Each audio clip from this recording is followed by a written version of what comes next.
Zoom.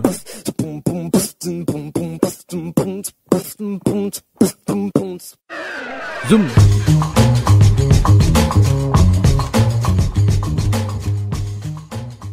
Le scriptorium. Dans les caves d'un monastère dominicain, entre le vieux chai à vin et le cellier à pain, une chambre souterraine absorbe les bures, après l'ingestion de matines ou de garbures. Tout pupitre subit une ordonnance analogue. Le lutrin se charge d'un étonnant catalogue. De vitrioles, de craies, de cornes et de calames, servant à la ponctuation de cent épithalames. Le scribe transpose le psautier sur le codex, d'une plume aux encres de safran et de silex, traçant les majuscules d'une graphie romane, au galbe si gracile qu'il éloignerait les mannes. Le clerc décore le vélin d'opulentes lettrines, où s'enlace certains rinceaux de feutrine, qui enfantent deux lambrequins de garance, soulignant la narine d'un basilic en errance. L'ouvrage s'achève par le lacet du brochage, qui lie les feuillets d'un pérenne branchage. La couverture, pesante comme un couvercle, écrase les saintes icônes et tout leur cercle. Il saurait aisément joindre Constantinople, et être de fait écarté des sentes de Sinople, trop souvent achalandés de vénoliseurs, aux mains maîtres pour un seul livre d'heures. Bonjour à toutes et à tous, vous êtes sur les bonnes ondes de Radio Saint-Ferréol 94.2 et vous venez d'entendre un des poèmes d'Aubin Verillac qui est donc dans le studio. Bonjour. Bonjour. Alors c'est un des poèmes, un des 23 poèmes du recueil que vous avez publié en juillet 2014 aux éditions Édilivre, ce recueil qui s'appelle Les enfants d'Orphée. Et pour ce livre, vous avez reçu un prix dans le cadre d'un concours dans la catégorie Jeune Poète. Donc il s'agit du concours international de Cervon-sur-Vilaine, c'est bien ça ? Tout à fait. Alors Aubin Verillac, votre particularité, c'est que vous êtes jeune. Pour écrire des poèmes, en tout cas, on n'a pas l'habitude d'entendre des jeunes qui écrivent des poèmes de cette teneur-là. Vous avez 18 ans et vous êtes étudiant en histoire donc depuis un an. Voilà, vous allez passer en deuxième année. Est-ce que vous pouvez nous raconter un petit peu comment vous en êtes arrivé à faire de la poésie ? Déjà, j'ai un parcours assez particulier puisque la poésie, au départ, j'en avais absolument horreur. Je n'en lisais absolument pas. Parce que pour moi, la poésie, c'était la contrainte. C'était la règle, c'était la métrique des vers. Et puis, en quatrième, j'ai lu un poème de Rimbaud, Le Buffet. Et à partir de là, ma vision de la poésie a changé. Et j'ai vu la poésie plus comme une liberté. Et la poésie, pour moi, aujourd'hui, c'est vraiment la justesse des mots et l'harmonie des sonorités. Vous parlez de contrainte au départ. Est-ce que vous pouvez expliquer comment c'est passé à vos yeux de la contrainte à la liberté ? C'est quand même deux choses qui sont totalement opposées. Peut-être déjà, c'est avec l'âge, on comprend un petit peu mieux ce qu'il y a derrière le texte, ce qu'il y a derrière les mots. C'est vrai que quand on lit une fable de Jean de La Fontaine, ça paraît très codifié. Quand on lit des alexandrins, ça paraît tout de suite, c'est effrayant. Et aujourd'hui, c'est un petit peu ce qui fait peur, je pense aussi.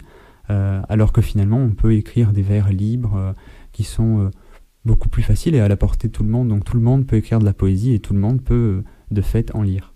La contrainte, finalement, elle serait pas un petit peu génératrice de créativité ? Bien sûr. Et c'est ce qui me plaît aussi, c'est d'arriver, aujourd'hui c'est comme un jeu quand j'écris de la poésie, c'est d'arriver à exprimer ce que je veux exprimer sur un seul vers, dans une seule strophe. Et la poésie, par la contrainte de taille, ça permet de concentrer beaucoup plus d'émotions qu'on va le faire dans un roman où ce sera beaucoup plus dilué. Comment vous procédez pour écrire vos poèmes, pour insérer dans un seul vers ou dans une seule strophe une idée ? Vous passez par tout un tas d'étapes de jeu d'écriture, par exemple ? C'est énormément de travail, ça prend beaucoup de temps. Déjà, en général, moi, je m'invente une structure pour avoir une succession de strophes dans lesquelles je sais un petit peu de quoi je vais parler, pour construire une histoire. Après, on essaie de trouver quelques mots, quelques idées, et puis après, on va se concentrer vraiment sur la construction d'un vers, en essayant de trouver le bon mot qui va au bon endroit. Vos thématiques de prédilection, est-ce que vous pouvez nous en parler ? Bien sûr, c'est déjà l'histoire. Je suis étudiant en histoire. J'écris beaucoup sur le passé. Je n'écris dans mes poèmes rien de contemporain. Alors peut-être que c'est une déformation étudiante, puisqu'en histoire, c'est la nécessité du recul. Et je pense que c'est ce qui me plaît dans la poésie aussi, de prendre le passé, de relire le passé à ma façon. Donc ce passé, c'est le Moyen-Âge par exemple, l'Antiquité. J'ai lu quelque part, vous parliez de textes d'ambiance sur le Moyen-Âge et l'Antiquité. Bien sûr, parce qu'aujourd'hui, on ne peut plus revivre ces scènes-là, sauf à créer parfois d'ailleurs. Mais ça me permet en tout cas de me replonger dans cette ambiance que l'on peut imaginer, qui est parfois d'ailleurs un petit peu des lieux communs qui peuvent être un petit peu clichés, mais c'est cette ambiance-là, une histoire d'ambiance. Ça, c'est vraiment ce que je recherche. C'est plonger le lecteur dans un environnement qu'il ne connaît pas et qui peut le déstabiliser. Qui peut le déstabiliser aussi parce que vous utilisez un vocabulaire extrêmement riche, extrêmement précis. D'ailleurs, à la fin de votre recueil, j'ai vu qu'il y avait des définitions de certains mots. Donc c'est vrai que quand on écoute, par exemple, le premier poème que vous avez lu, il y a beaucoup de mots dont on ne connaît pas la signification, la définition. Donc l'idée, c'est de faire voyager l'auditeur à travers des sonorités et du sens aussi. J'aurais très bien pu mettre les définitions au bas de la page, mais ça ne m'intéresse pas. Pour moi, il y a plusieurs niveaux de lecture. On peut avoir un premier niveau, une lecture tout à fait scolaire, on va dire. Donc là, on va chercher à la fin du livre la signification, on comprend les phrases, on intellectualise le poème, mais on peut aussi le lire, ou en tout cas l'entendre, plutôt l'écouter, simplement sur les sonorités. Et c'est aussi la magie de la langue française, c'est qu'on n'a pas forcément besoin de comprendre le sens de chacun des mots pour arriver à se représenter un environnement ou une ambiance. Dans la richesse du vocabulaire que vous utilisez, j'imagine que vous, par contre, vous y mettez du sens. Où est-ce que vous les trouvez, tous ces mots? C'est dans vos livres d'histoire, dans vos cours d'histoire? Parce que ce n'est pas des mots qu'on voit tous les jours. Oui, on pioche un petit peu de partout. J'ai même des dictionnaires spécialisés, des mots un petit peu rares, anciens. Mais en tout cas, il n'y a aucune nostalgie de la langue passée. Pas du tout, c'est plutôt, pour moi, une manière de préserver cette langue, puis de la faire redécouvrir parfois. Mais dans la vie de tous les jours, je n'emploie pas du tout ces mots passés. Mais c'est pour ne pas les oublier, tout simplement. Alors vous parliez tout à l'heure de cette espèce de révélation que vous avez eue avec la poésie grâce à un poème d'Arthur Rimbaud qui s'appelle Le Buffet. Qu'est-ce qui a déclenché un petit peu cette envie d'écrire de la poésie et ce goût pour la poésie qui n'existait pas du tout au départ? Déjà, moi j'ai toujours écrit énormément des histoires, des nouvelles, mais avec ce poème, j'ai retrouvé justement cet esprit d'ambiance que je décrivais. Le buffet, donc ce poème, c'est une description, et une description qui va se rattacher à des souvenirs, au passé. Donc c'est vraiment, par ce poème, tout ce que je réinscris moi aujourd'hui dans mes poèmes. Et voilà, quand on rencontre la poésie, on ne sait pas toujours qu'est-ce qui nous attire vers cet art, mais c'est la justesse, encore une fois, la légèreté et à la fois quelque chose de très maîtrisé chez Rimbaud.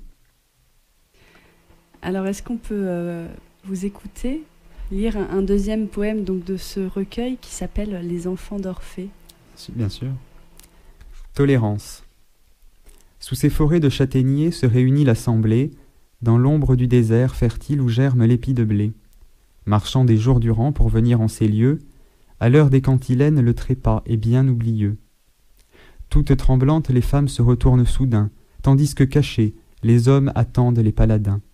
Entre ces vallons verdoyants qui abritent les chairs, rôdent les dragons au service d'un Bourbon prospère. Les quelques camisards bravent l'opulent bataillon, l'un muni de cuirasses, l'autre vêtu de simples haillons. Alors quand la fourche croise le glaive ou la vouge, dans les tombes et les futaies, plus rien ne bouge. Même la royauté d'un roi, face à la foi d'un fidèle, ne peut faire du plus grand des seigneurs un modèle.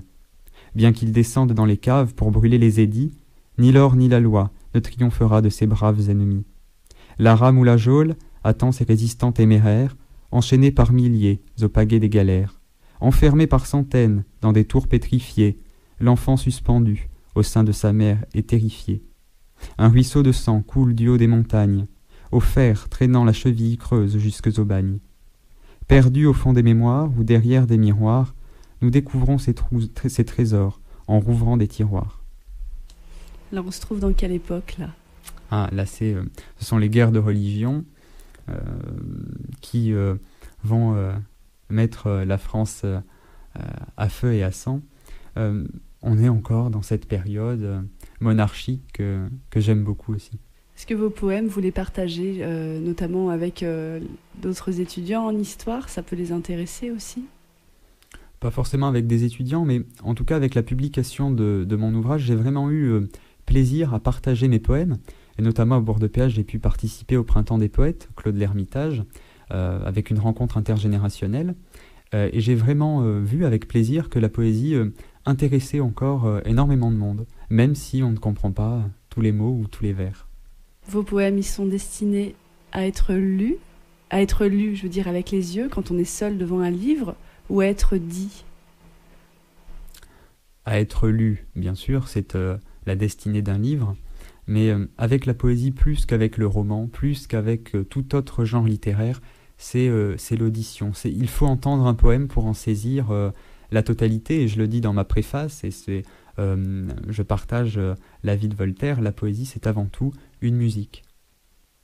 Alors j'aimerais revenir un petit peu sur votre parcours. Vous nous avez parlé de vos débuts avec la poésie, donc au collège, en 4e je crois, et puis vous avez évoqué le fait que vous aviez écrit pas mal de nouvelles, par exemple. Quel a été votre rapport à la lecture et à l'écriture quand vous étiez enfant? J'ai une maman qui lit énormément, donc j'ai toujours lu énormément d'histoires, et encore une fois des histoires, plutôt des romans, j'allais dire historiques, mais en tout cas qui se passaient dans ces époques que j'affectionne particulièrement. Et puis, j'ai toujours écrit. Pourquoi? C'est une bonne question. Qu'est-ce que vous écriviez alors?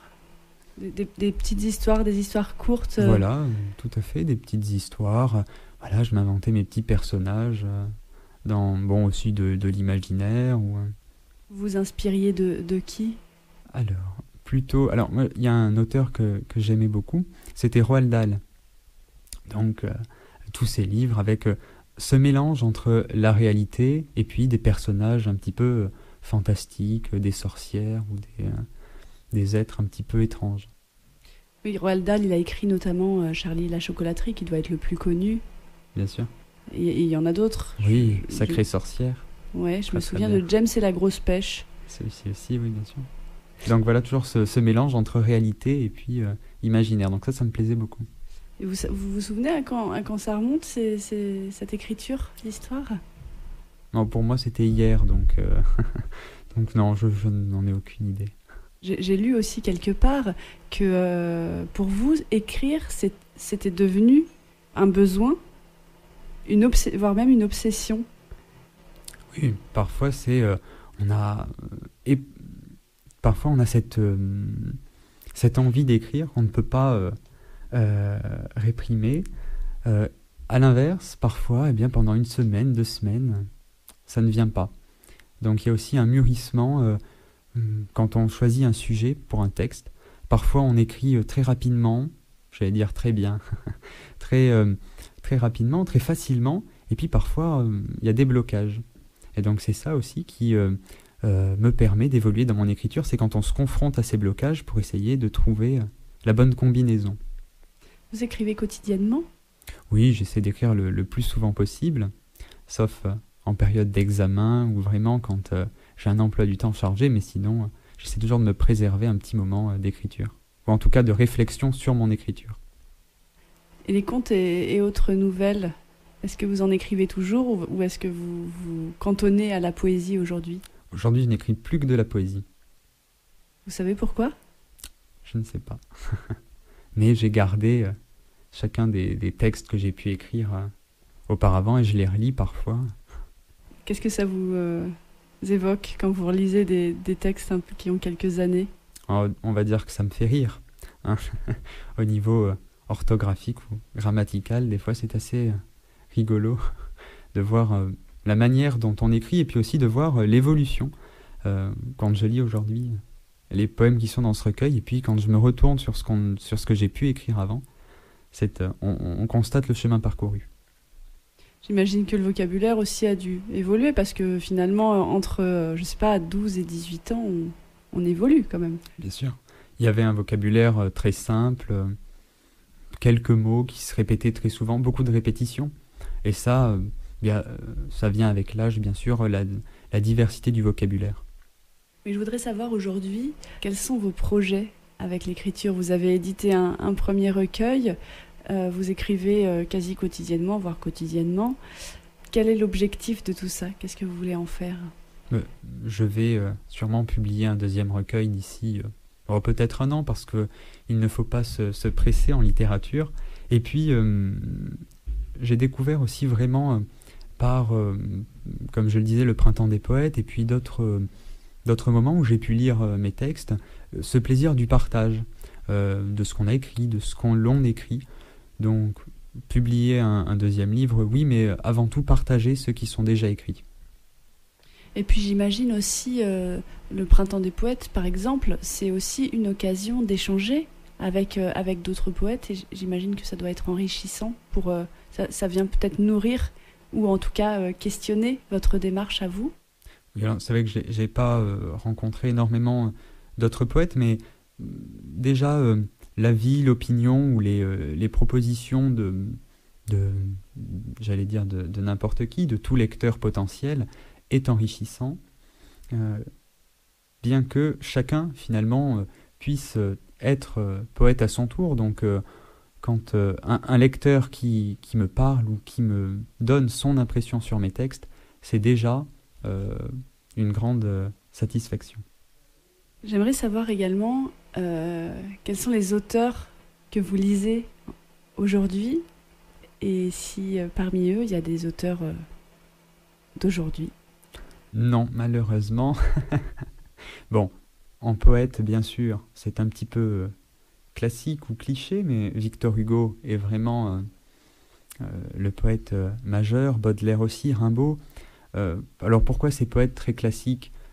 Tout simplement parce que c'est aussi ceux que l'on étudie à l'école, et mon goût pour l'écriture, mon goût pour la poésie est venu avec l'école. Et puis en roman, je lis des romans assez classiques aussi. J'ai lu récemment Les Trois Mousquetaires, donc c'est assez classique, et on retrouve encore ces époques du Moyen-Âge, de la Renaissance.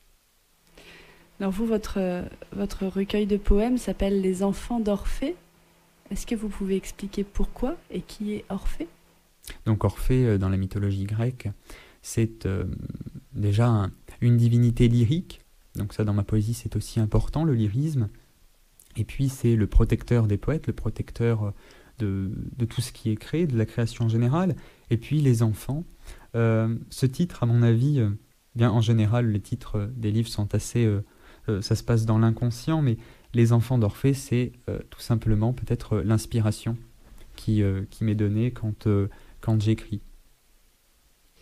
Alors pour terminer cette interview, est-ce que vous pourriez nous faire partager un autre poème de ce recueil? Avec plaisir. Un tapis de fleurs sèches. Sur ce tapis de Turquie que j'emprunte à la fontaine, dans ces fleurs odorantes qui se comptent par centaines, je me couche entre leurs jupes et leurs robes de velours. Leur parfum sucré m'éloigne du ronflement des lourds. Un lit de lys d'argent étend ses draps à mes frontières, myriades de pétales emportés par une brise côtière, tournoyant dans la bourrasque brune de l'automne, telle une pluie de saphir au son de la flûte du faune. La beauté est comme chacun sait un art capricieux qui ne peut durer plus d'une saison sous les cieux, car quand vient septembre et la pluie est en chemin, battant les prés verdoyants de son adroit gourdin. Sur ce tapis de boutons, l'eau rencontre la glaise, et la boue les emporte vers le bord des falaises, pour les baigner de perles et de gouttes d'azur, scintillantes rosées, qui ruissellent vers cette évasure. Ces floraisons dont on fait de savants bouquets, des gerbes énormes qui dorment dans les haquets. L'hiver arrive, on les suspend dans les granges, inondant la pièce d'un arôme de poivre et d'orange. Enfin revient le vol merveilleux des hirondelles, alors on décroche les rameaux de leurs poutrelles, couchant sur la pâleur des prés ces feuilles mortes, en dansant autour, pendant que le feu les emporte. Quand vous écrivez vos poèmes, est-ce que vous les écrivez en parlant tout haut ? Oui, ça arrive, bien sûr. Bien sûr, à chaque vers, à chaque strophe, je me les répète dans ma tête à voix haute pour voir si on a quelque chose d'harmonieux ou avec un équilibre. C'est toujours ce que je recherche dans la poésie, c'est l'équilibre. Et merci beaucoup Aubin Verillac de vous être déplacé dans le studio de Radio Saint-Féréol. Si les auditeurs souhaitent éventuellement retrouver votre ouvrage, ils peuvent le faire sur Internet, je crois. Donc, il est disponible sur Internet, sur le site des éditions et des livres, mais on peut aussi le commander dans toutes les librairies. Bien, bonne suite à vous et merci beaucoup. Merci, c'était un plaisir. Zoom.